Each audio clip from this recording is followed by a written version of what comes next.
मोदी का तो कहना यह है कि गरीबी नहीं गरीब हटाओ, तो गरीब हटा रहा है वो। अमेरिका को खुश करने के लिए देश को महंगाई की आग में झोंक दिया है और अभी तो महंगाई और बढ़ेगी, आप देखना। ये जो है विस्फोटक रूप में आ रही है महंगाई। जब तक मोदी सरकार है कोई राहत किसी भी रूप में मिलने वाली नहीं है देश के अंदर। इनका एक ही काम है पूंजीपतियों की सेवा करना, उनसे पैसे लेना, चुनाव लड़ना और नेताओं विधायक सांसदों को खरीदना, दूसरी पार्टियों को तोड़ना, इनका ये काम है। तो जब 58 रुपये सरदार जी के समय पर रुपया आया तो हु अल्लाह कितना हुआ 58 और अब 100 के लगभग है।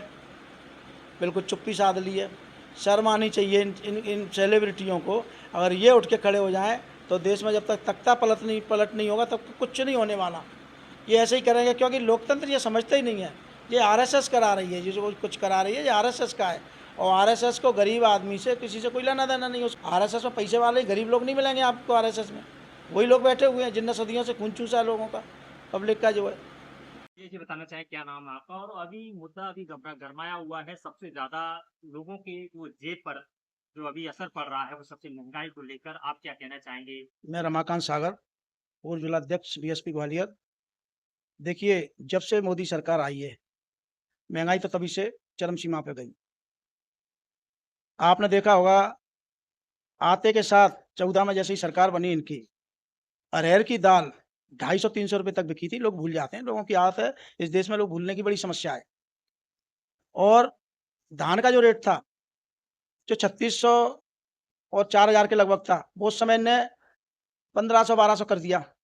तो किसान उस समय मरा, आम आदमी भी मरा, महंगाई हुई तो। और आज की महंगाई की जहां तक बात है तो इनकी दी हुई महंगाई है। क्रूड ऑयल जो है जब ईरान सस्ता दे रहा था, रूस सस्ता दे रहा था, तो इनने अमेरिका के दबाव में क्रूड ऑयल वहां से ना खरीदते हुए वेनेजुला से खरीदा। वेनेजुला का क्रूड ऑयल कम से कम 1 डेढ़ महीने के अंदर आता है। 1 डेढ़ महीने का समय लगता है। ईरान से 7-8 दिन में आ जाता है। तो ट्रांसपोर्टेशन भी ज्यादा लगता है, ट्रांसपोर्टेशन ज्यादा लगता है। तो इनने जानबूझकर ये जो है अमेरिका को खुश करने के लिए देश को महंगाई की आग में झोंक दिया है और अभी तो महंगाई और बढ़ेगी, आप देखना। क्योंकि आपने देखा है कि अभी एक ही महीने में 3 बार पेट्रोल के दाम बढ़े। क्योंकि अभी लगभग पेट्रोल लगभग 14 कुछ रुपए लगभग है, डीज़ल भी कुछ और 100 के पार हो चुका है। तो इस तरीके की महँगाई आम जनता की जेब पर ये देखने को मिल रही है। तो इससे किस तरीके से राहत का कोई ऐसा इसको मिल सकती है? देखिए, जब तक मोदी सरकार है कोई राहत किसी भी रूप में मिलने वाली नहीं है देश के अंदर, क्योंकि इनकी अर्थव्यवस्था पूरी तरह चौपट है। बेवकूफ और अनपढ़ लोग बैठे हुए सत्ता में, इनको कुछ आता जाता है नहीं। और जब तक योग्य लोग सत्ता में नहीं आएंगे तब तक इसका कुछ नहीं होगा।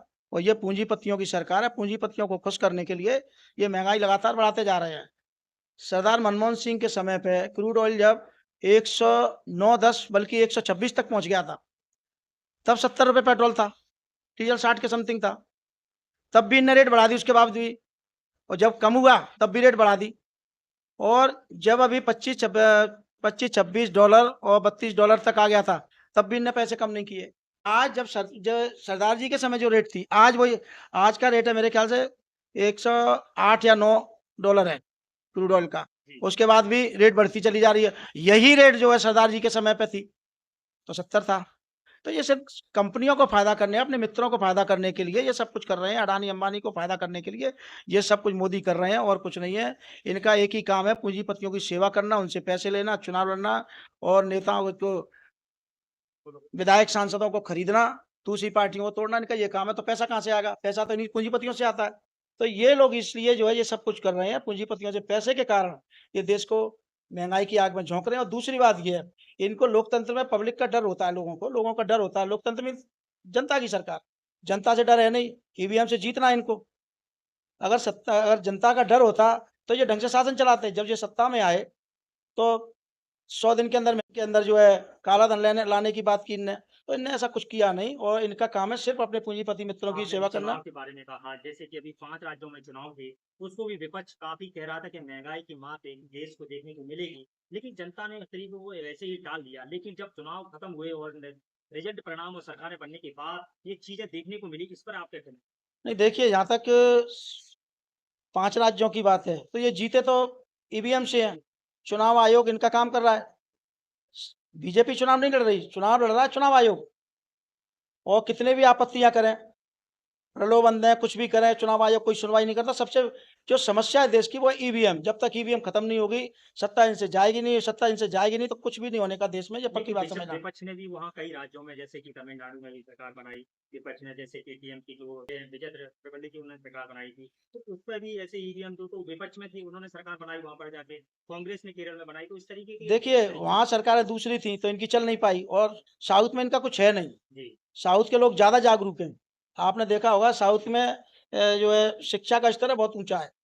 वहाँ लोग समझदार हैं, वहाँ इनकी चल नहीं पाती। साउथ में तो कुछ भी नहीं था इनका, आज भी नहीं है कुछ भी। वहाँ सजग हैं। यहाँ के विपक्षी नेता हैं, ढंग से आवाज़ भी नहीं उठाते और फिर कुछ राज्य दे देते हैं। ये इनका ये भी है कि छोटे-मोटे राज्य दे देते हैं, बड़े राज्य ले लेते हैं ये। आज भी देखना ना, अभी जो है 24 में चुनाव हुआ लोकसभा का, 400 पार का नारा दिया। ओवर कॉन्फिडेंस में थे कि हम तो जीतेंगे। जैसे अटल जी की सरकार थी, शाइनिंग इंडिया दिया था 2004 में, ओवर कॉन्फिडेंस में चले गए। ऐसे ही ये ओवर कॉन्फिडेंस में थे कि यूपी तो हमें पूरी आनी है। यूपी से बिल्कुल आश्वस्त थे ये, कन्विंस थे बिल्कुल जी कि यूपी में कुछ नहीं होगा हमारा।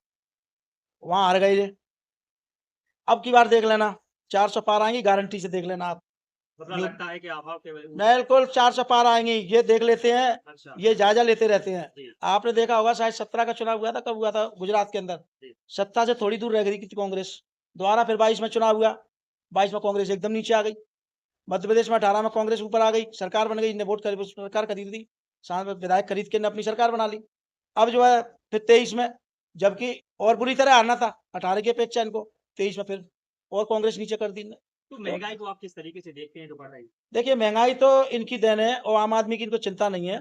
आम आदमी से इनका कोई लेना-देना नहीं है, गरीब-गरीब कहने का इनका एक ढोंग है, नाटक है, और पब्लिक भी इतनी कुछ तो इनके अंधभक्त है, खैर इसमें कोई शक नहीं है।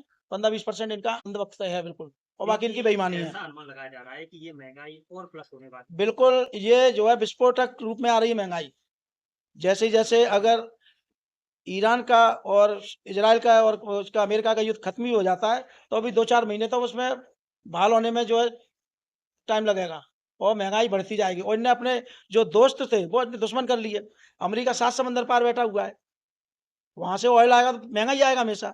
अच्छा 19 में भी अमेरिका ने धमकी दी थी ईरान को, अगर ईरान से तेल लिया तो हम बदला लेंगे। अमेरिका से तो ये डरते हैं मोदी। जाने क्यों डरता है ये मोदी, समझ में नहीं आती। क्या किया है वो अमेरिका ने इसके साथ में ऐसा, कि इसने क्या किया है तो इतना डरता है। अमेरिका कह रहा है उठ जाए तो उठ जाएगा, बैठ जाओ तो बैठ जाएँगे। इनका तो ये काम है, अमेरिका के डर अच्छा, के मारे। उन्होंने मोदी जी ने अभी आह्वान किया है कि देश में पेट्रोल डीजल का कम उपयोग करें, लेकिन अभी मोदी जी खुद विदेश गए हैं। इस नीति को उनकी नीति को देखते हुए क्या कुछ लोगों की समस्याओं को हल करने के लिए आपको लगता है कि लोगों की समस्याएं और जनता को आह्वान कर किया उन्होंने कि आप पेट्रोल डीजल नहीं यूज करना है, कम यूज करना है, कम से कम यूज करना है? पहली बात तो बेशर्मी की सीमा ये है कि जनता को आह्वान करके कि विदेश मत जाइए, गाड़ी मत चलाइए, सोना मत खरीदिए, और दूसरे ही दिन तुरंत विदेश भग गए 5। इनके जो नेता थे रैलियाँ निकाल रहे हैं 300-300 गाड़ियों के साथ में, तो इनकी कथनी करनी में अंतर है, ये नौटंकीबाज है। किसी भी, आप ये बताइए देश के इतने प्रधानमंत्री हुए जवाहरलाल नेहरू से लेकर मोदी तक, आज तक कोई भी मंत्री प्रधानमंत्री इतने विदेश नहीं घूमा, ये जितने ये गए हैं, और सब जगह इनने सुपड़ा साफ किया, विदेश नीति बिल्कुल फेल कर दी इनने। आज अपने जो मित्र देश थे सब अपने खिलाफ हैं। अमेरिका भी आपका दोस्त नहीं है, वो तो इनको हल्का के रखता है। वो तो कह भी चुका है मैं जब चाहूँगा मोदी का कैरियर ख़त्म कर दूंगा। अमेरिका तो ट्रम्प कह ही चुका है।